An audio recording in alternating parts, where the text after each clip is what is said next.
Salam damai, salam sejahtera bagi kita semuanya. Saudaraku, tema kita pada sesi ini adalah tentang sejarah tergalinya ajaran perjalanan Triluhur oleh beliau Romo Kawruh Tulus Parto Suwiryo.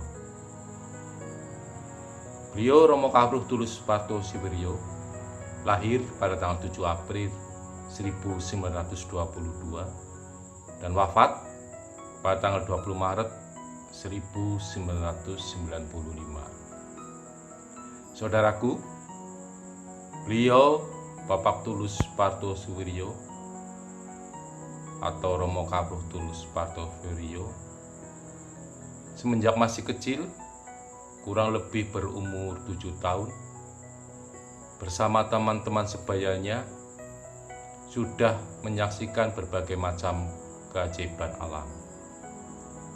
Salah satu keajaiban alam yang ditemuinya adalah beliau melihat sebuah pohon asam memancurkan air putih seperti susu yang berjarak kurang lebih 2 meter. Menjelang usia 12 tahun, pikiran dan batinnya tergerak ingin tahu bahwa dunia semesta alam ini siapa yang membuatnya.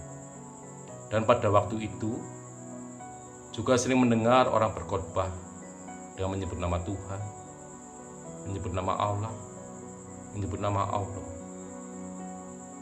Selama merenungkan kata-kata tersebut, batin dan jantung beliau merasa debar-debar begitu mendengar kata-kata tersebut. Dan debaran-debaran itu berlangsung terus hingga beliau dewasa.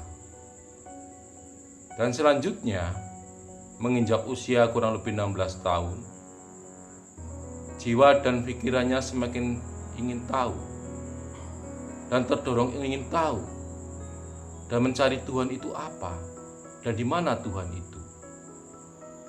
Tetapi menurut perasaan dan pikiran beliau bahwa Tuhan itu ada.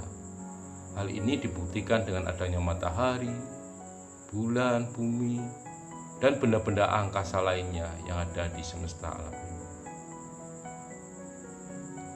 Dan selanjutnya, menjelang dewasa, beliau mengamati keadaan lingkungan di mana di sekitar beliau melihat manusia-manusia banyak mengalami penderitaan dan kemiskinan.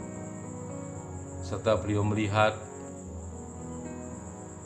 secara umum sebagian besar yang kuat menindas yang lemah, yang kaya semakin kaya dan yang miskin semakin miskin. Dari pengamatan-pengamatan di sekitar lingkungan beliau melihat keadaan masyarakat di sekitarnya, beliau mengambil kesimpulan bahwa hal itu terjadi dikarenakan mental kepribadian manusia itu sendiri. Oleh karena itu, beliau menggali lagi bagaimanakah untuk mencapai suatu kemakmuran yang damai, suatu kemakmuran dari kemajuan manusia yang dilandasi dengan kesadaran yang penuh bahwa usahanya untuk mencapai kesempurnaan itu bisa tercapai dalam kehidupan yang damai lahir dan batin. Oleh karena itu, dari pemikiran-pemikiran tersebut, dari perenungan-perenungan tersebut, beliau selalu bertanya-tanya dan menggali bagaimanakah untuk membentuk dari mental kepribadian manusia agar bisa merasakan suatu kesadaran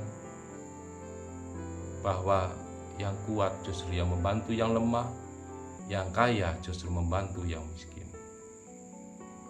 Maka sejak tahun kurang lebih 1952, setiap malam beliau semedi di dalam rumah, semampunya, sebisanya, memohon pada Yang Maha Kuasa dengan menanyakan bagaimanakah dunia ini dan makhluk manusia itu untuk apa dan bagaimana seterusnya.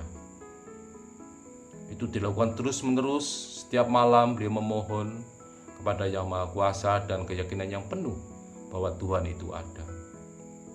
Akhirnya pada malam Jumat Kliwon tanggal 21 Mei 1954, sewaktu beliau sedang semedi duduk menghadap utara, tiba-tiba tangannya bergetar lurus ke atas dengan jari telunjuk mengarah ke atas. Kejadian ini berlangsung kurang lebih 5 menit.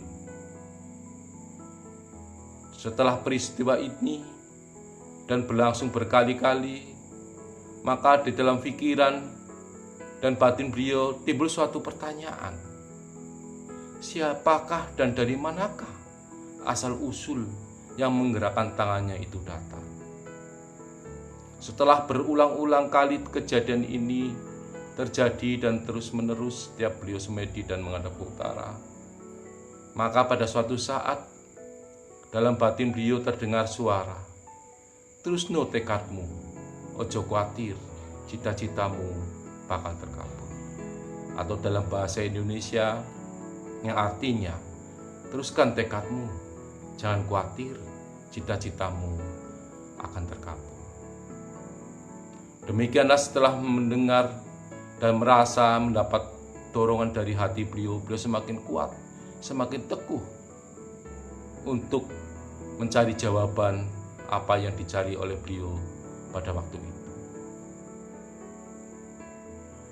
Kurang lebih pada awal Juni tahun 1955, datanglah seorang teman dari beliau Bapak Tulus yang bernama Bapak Sudir. Bapak Sudir ini baru saja ditinggal meninggal dari salah satu putranya.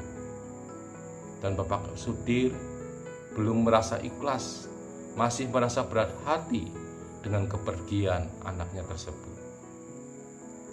Bapak Sudir datang ke rumah Bapak Tulus untuk menanyakan bagaimanakah keadaan roh anaknya yang telah meninggal itu. Apakah sudah kembali ke asalnya atau belum?